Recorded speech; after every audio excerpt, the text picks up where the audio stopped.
صحن بینای دانشگاه ملی تاجیکستان این نوبت فضای ادانه و باشکوه دارد، زیرا شاهجایزه دوم برای امسال نصیب دانشجویان دانشگاه گردیده است. آغاز از راهبریت تا استادان و دانشجویان به استقبال غالب شاهجایزه آزمون تاجیکان تاریخ ملت شاعره کرامت الله و جایزه‌داران دیگر این آزمون آمدند.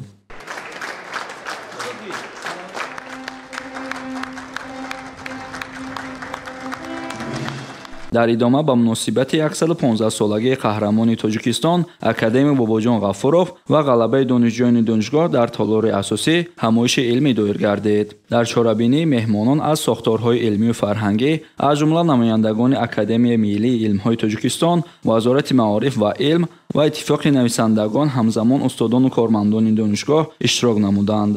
راهبریت دانشگاه ضمن برآمد خویش اظهار داشت که کتاب تاجیکان اکادمی باباجان غفورov که در اساس سرچشمه‌های معتمد تاریخی و ادبیات داخلی و خارجی تألیف گردیده است، تاریخ بایوق پرقنوات ما را در 4 مرحله قدیمترین، قدیم، عصرهای میانه و دوره نو انعکاس می‌نماید و اهمیت مهم دارد. پیشوای ملت امامعلی رحمان به اثر تاجیکان باباجان غفورov بهای بلند داده از جمله تاکید نمودند تاجیکان واقعا شناسنامه ملت است. این اثر بی‌زوال که ثمره مهنت 30 ساله عالم است، از جمله تحقیقات بنیادی و فراگیرنده تاریخ خلق‌های آسیای مرکزی به شمار می‌رود. این اثر برحق کتاب روی میزی هر فرد صاحب خیرت خلق تاجیک میباشد. در ادامه استادان فاکولته تاریخ وابسته به 4 مرحله تاریخی تاجیکان، قدیمترین، قدیم، عصرهای میانه و دوره نو سخنرانی نمودند. تاکید شد که در دایره امر پرزیدنتی مملکت محترم امامعلی رحمان و نظامنامه آزمون آموزگار و دانشجویان دانشگاه در دور دانشگاهی 114 نفر،